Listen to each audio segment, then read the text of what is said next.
கிறிஸ்துவுக்குள் அன்பான தேவனுடைய பிள்ளைகளே, ஆண்டவராகிய இயேசுவின் நாமத்தில் உங்களை இந்த நிகழ்ச்சிக்கு அன்போடு வாழ்த்தி வரவேற்கிறேன். இந்த நிகழ்ச்சி உங்களுக்கு ஆசீர்வாதமாக இருக்கும் என்று நான் கர்த்தருக்குள் நம்புகிறேன்.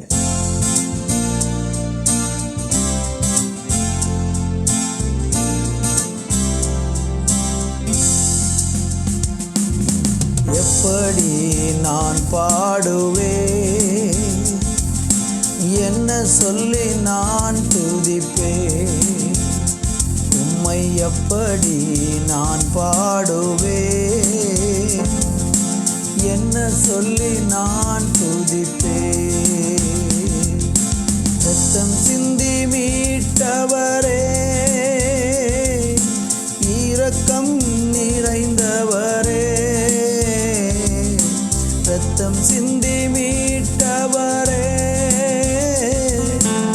இரக்கம் நிறைந்தவரே, ஐயா இரக்கம் நிறைந்தவரே, ஐயா இரக்கம் நிறைந்தவரே, உம்மை எப்படி நான் பாடுவேன்,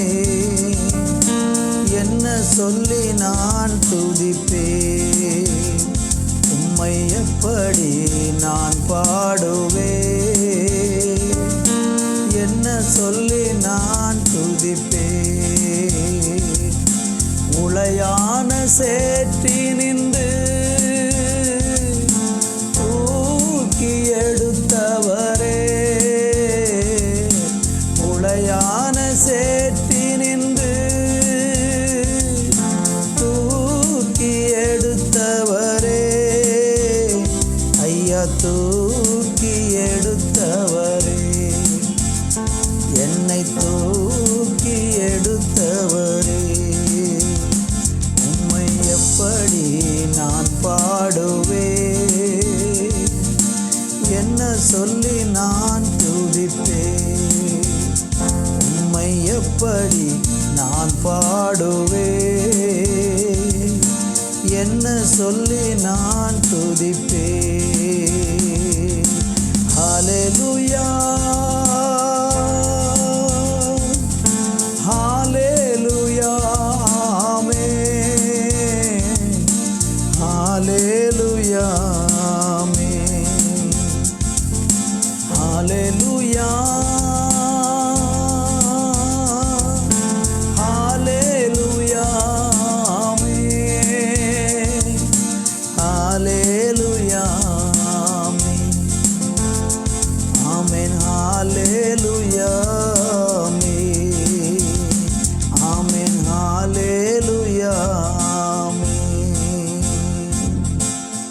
எங்களுக்காக இந்த உலகத்திலே வெளிப்பட்ட தேவகுமாரனே, உம்முடைய இரத்தத்தினாலே எங்களை மீட்டு கொண்டீரே, எங்களுடைய பாவங்களுக்காக நீர் சிலுவையிலே மரித்து அடக்கம் பண்ணப்பட்டு மூன்றாவது நாள் உயிரோடு எழுந்தீரே, எங்களுடைய மீறுதல் நிமித்தம் நீர் காயப்பட்டீரே, உம்முடைய தழும்புகளாலே நாங்கள் சுகமாகிறோம் அப்பா. உம்முடைய பிரசன்னத்தினாலே தொடர்ந்து எங்களை மூடி மறைத்து வழி நடத்தும். இயேசுவின் நாமத்தில் ஜெபிக்கிறோம் நல்ல பிதாவே, ஆமென், ஆமென். ஏசாயா தீர்க்க தரிசன புஸ்தகம் 35ஆம் அதிகாரம் அதனுடைய 1-2 வசனங்களை வாசித்து நம்ம தியானிக்க போகிறோம்.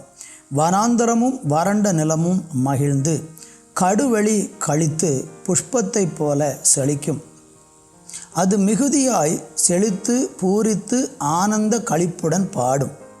லெபனோனின் மகிமையும் கர்மேல் சாரோன் என்பவைகளின் அலங்காரமும் அதற்கு அளிக்கப்படும். அவர்கள் கர்த்தருடைய மகிமையையும் நமது தேவனுடைய மகத்துவத்தையும் காண்பார்கள். இந்த 35ஆம் அதிகாரம் ஏசாயாவில் நடக்கிறதான காரியங்களை நீங்கள் நன்றாக கவனித்து பார்த்தீங்கன்னா, இஸ்ரவேல் ஜனங்கள் தேவனிடத்திற்கு நெருங்கி வந்த அந்த சூழ்நிலையில் ஒரு குறிப்பிட்ட காலம் அவர்கள் தேவனை விட்டு அந்நியப்பட்டு தேவனுக்கு பிரியமில்லாத பாவ செயல்களில் ஈடுபடுத்தி தங்களை தேவனை விட்டு தூரமாக்கி கொண்ட போது கர்த்தர் அவர்களை அசீரியர்களுடைய கையில் 70 ஆண்டு காலமாக ஆண்டவர் ஒப்பு கொடுத்தார். அவர்கள் அந்த பாபிலோன் தேசத்தில் 70 ஆண்டு காலம் சிறையிருப்பில் இருந்ததான அந்த சூழ்நிலையில் அவங்க வாழ்க்கை வறண்டதும் அவர்களுடைய வாழ்க்கை வனாந்தரமுமாக மாறிப்போனது. அவர்களுக்கு ஒரு மறுவாழ்வு கொடுப்பதை குறித்த ஒரு காரியம்தான் இந்த 35ஆம் அதிகாரத்தில் சொல்லப்பட்டிருக்கிறது. அருமையான கர்த்தருடைய பிள்ளைகளே, மனிதனுடைய வாழ்க்கையிலே தவறுகள் வருவது இயல்பாக இருக்கிறது. சில நேரங்களிலே நாம் பலவீனமாய் விழுந்து போய்விடுகிறோம்.